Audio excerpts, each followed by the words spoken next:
Nous allons voir maintenant un nouveau tutoriel sur BPPay 2017 sur la paye des CDD. Alors, si vous avez la version déjà 2016, effectivement, il n'y a aucune différence entre, je dirais, la mise en place d'une paye CDD pour tout ce qui concerne les versions 2016 et 2017. L'objectif de ce tutoriel est surtout de vous montrer les caractéristiques qui sont propres à un CDD lorsque vous allez créer à la fois la fiche salarié, lorsque l'on va faire donc le bulletin de paye d'un salarié, et je vous montrerai également les rubriques à intégrer lorsqu'éventuellement effectivement vous payez la précarité ou les congés payés tous les mois. Et par contre effectivement pour tout ce qui concerne vraiment ensuite les informations qui vont concerner le salarié, que ce soit un CDD ou je dirais un temps plein, je vous invite à consulter le tutoriel comment créer une fiche salarié. Et pour gérer le départ d'un salarié, puisqu'après effectivement là ce qu'on va surtout voir c'est mettre les rubriques je dirais pour un CDD quand on paye tous les mois la précarité et l'indemnité compensatrice, je vous invite à consulter un tutoriel qui s'appelle gérer le départ d'un salarié. Nous allons prendre donc un salarié déjà qui existe et nous allons voir surtout les caractéristiques qui sont propres donc à un CDD lorsque vous devrez créer vraiment une fiche CDD. Donc pour cela, donc je vais double-cliquer sur une fiche salarié qui existe où j'ai mis donc toutes les informations qui concernent vraiment un CDD. Dans l'onglet Identité, par rapport à un salarié classique, ce qu'il faut faire attention, c'est à son profil. Donc là, il faudra au minimum, vous voyez, lui indiquer ce profil qui s'appelle mensuel non cadre CDD si c'est un non cadre, et vous avez le même pour tout ce qui concerne ensuite ce qu'on appelle les cadres CDD. Voilà, donc là, ce qu'il faut vraiment penser à mettre, donc c'est non cadre ou cadre, mais qui est bien CDD. À partir de là, effectivement, il y a certaines rubriques qui sont spécifiques au CDD qu'il va déjà mettre. Ensuite, donc là, après, je passe sur le reste, puisque là, après, c'est vraiment comme lorsque sur le tutoriel de la création d'une fiche salariée. Dans l'onglet contrat, voilà, ce qui est vraiment très très important par rapport à un CDD, bien sûr, c'est ce pavé donc emploi, où dans le type de contrat ici, vous allez indiquer contrat à durée déterminée. Et ensuite, donc je fais afficher plus. En fait, ce qui est vraiment très important, voilà, vous voyez, c'est ce petit pavé spécifique au CDD, puisque par rapport aux informations que vous allez mettre ici, ça va conditionner le taux de la cotisation chômage. Donc on verra, donc dans un premier temps, vous voyez, vous avez un menu déroulant. Moi j'ai mis par exemple que c'est un CDD d'usage, que la durée est entre 1 et 3 mois. Et donc j'ai déjà prévu donc la date de fin. C'est intéressant de mettre la date de fin parce que quand vous serez sur la période de paye où il y a la date de fin, il va vous dire ah attention à ce salarié, il faut penser sincèrement à prévoir je dirais toutes les rubriques de sortie. Comme ça vous ne pourrez pas l'oublier. Voilà, donc ça c'est vraiment par rapport à l'onglet contrat, ce qui est spécifique au CDD.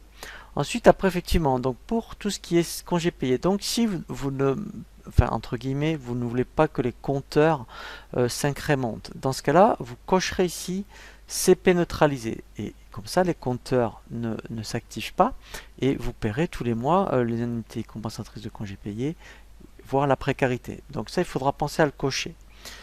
Voilà, donc là, c'est vraiment tout ce qui est spécifique au CDD.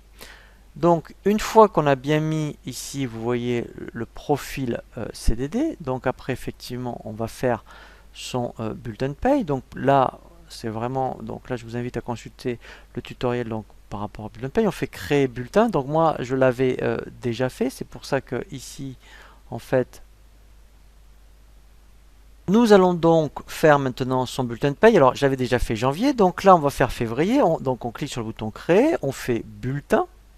Donc là, il me propose éventuellement un report des variables, je mets oui. Et là, toujours, hein, donc, alors là, c'est vrai qu'après, je vous invite à consulter le tutoriel sur le bulletin de paye. Il faut toujours partir à partir du profil, c'est conseillé. Donc là, il va me générer le bulletin de paye. Voilà, donc là, il m'a calculé février. Et donc, si je veux voir le bulletin, donc là, il me dit que, mettons, les CP ont été neutralisés. Donc, je vais sortir d'ici. Voilà, je vais donc dans le bulletin, voilà, pour février. en fait, ce que je vais voir maintenant, ce sont vraiment les rubriques qui sont spécifiques au CDD. Alors, pour l'instant, on est parti d'un profil de BP, mensuel non cadre. Donc là, je vais les intégrer manuellement, mais après, je vous montrerai comment les intégrer dans le profil. Donc, si par exemple, donc, vous payez tous les mois l'indemnité de précarité et l'indemnité congé payé, eh bien, dans les rubriques disponibles, eh bien, ici, donc, je vais taper CDD. Comme ça, il va me donner toutes les rubriques spécifiques. Voilà. Donc en fait, quand on... Alors, vous voyez, on veut les payer tous les mois. Vous voyez, la précarité, ça sera celle-ci. C'est G précarité. Je la fais glisser. Donc là, déjà, il va me calculer l'indemnité de précarité. Voilà. Et après, je vais taper indemnité. Voilà. Et là, en fait, j'en ai une. Donc si je regarde dans la liste, qui va s'appeler, donc si je les paye tous les mois, hein, on est d'accord, hein, vous voyez, c'est pas en cas de départ, parce qu'en cas de départ, là je vous conseille de voir le tutoriel gérer le départ d'un salarié, et bien quand on gère la sortie, elles vont se déclencher toutes seules, comme indemnité de précarité en cas de départ. Là, c'est quand on le paye tous les mois, c'est pour ça après on verra, je vous conseillerais de le mettre dans un profil CDD spécifique, si vous avez ce type de CDD, où vous le payez tous les mois, ou sinon vous ne les payez que au départ. Donc là en fait ce qu'on va faire, on va intégrer une rubrique en fait indemnité compensatrice qui est marquée qu'on verse mensuellement. Vous voyez, c'est celle-ci, GINDCP, donc je vais la mettre en dessous, voilà, de la précarité. Voilà, et là c'est normal. Vous voyez, donc puisque la précarité rentre dans voilà, il la calcule. Voilà, donc si vous avez ce type de CDD où vous voyez que là, en fait, voilà, donc là je l'ai intégré manuellement pour vous montrer, eh bien il calcule tous les mois la précarité et l'indemnité compensatrice. Et bien dans ce cas-là, donc là je vais faire enregistrer et fermer pour le garder. Nous allons dupliquer le profil mensuel non cadre, hein, donc on trouve dans, vous voyez ici dans bulletin, on a profil. Voilà. Ici je vais taper CDD. Donc il va me montrer, vous voyez, donc les profils qui existent. Donc je vais dupliquer celui-ci. Donc pour ça, je clique sur ici la double fiche, ça veut dire dupliquer. Voilà. Donc là, par exemple, ça pourrait être, admettons, CDD, on va dire où vous payez, je dirais, les indemnités mensuellement. Donc vous pourriez l'appeler CDD non cadre, par exemple, et vous mettez indemne mense. Ça veut dire qu'en fait, vous payez les indemnités mensuellement. Donc dans ce cas-là, vous enlevez les indemnités ici, vous voyez, de départ. Voilà. Et là, en fait, on va intégrer les rubriques que j'avais dans le bulletin. Donc là, si je tape, alors je peux taper préca pour gagner du temps. Voilà. Donc je vais mettre celle-ci, vous voyez.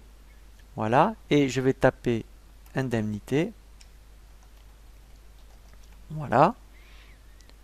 Je vais donc mettre, voilà, alors toujours en dessous de la précarité, l'indemnité compensatrice que vous payez tous les mois. Donc là, moi, j'ai vraiment un profil CDD spécifique. Donc là, je fais enregistrer et fermer. Voilà. Et dans ce cas-là, en fait, donc maintenant, si je reviens sur le bulletin, voilà.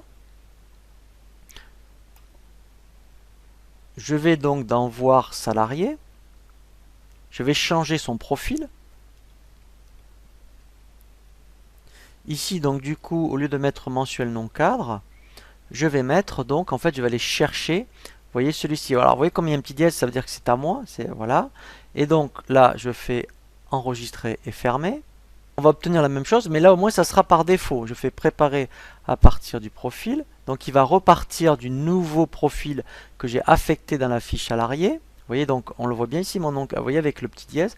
Et là au moins, voilà, ça veut dire que tous les mois, vous n'aurez même pas besoin d'intégrer ces rubriques. Alors je parle bien sûr, quand vous avez ce type de CDD. Sinon après, hein, on vous mettez le profil mensuel non cadre CDD et vous mettrez les rubriques de départ qu'à la fin de son CDD.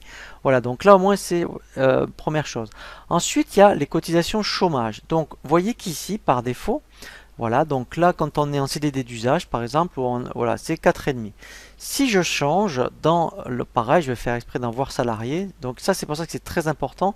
C'est aussi une spécificité du profil CDD. Je reviens dans l'onglet contrat. Et là, en fait, donc quand je fais afficher plus, Voilà. Je ne vais pas mettre CDD d'usage, mais je vais mettre par exemple accroissement temporaire d'activité. Eh bien, le fait de changer le motif, le taux de cotisation chômage va changer. Donc, il faut vraiment faire attention. Donc là, on regarde bien. Vous voyez, pour l'instant, il a 4,5. Si je fais calculer, voilà. Vous voyez, il est passé à 5,5. Donc, c'est très très important hein, dans l'onglet contrat, ce petit pavé. En fonction des motifs et de la durée que vous allez mettre, le taux de cotisation chômage, en fait, est différent. Voilà, donc là on a bien vu vraiment ce qui est spécifique au CDD. Donc soit après vous dupliquez un profil CDD, vous y mettez des rubriques ou je dirais spécifiques où vous payez tous les mois la précarité et l'indemnité compensatrice. Voilà, et vous faites aussi attention dans l'onglet contrat dans la fiche salarié par rapport au pavé CDD, ce que vous mettez par rapport au motif et à la durée, puisqu'ici on voit que le taux patronal change.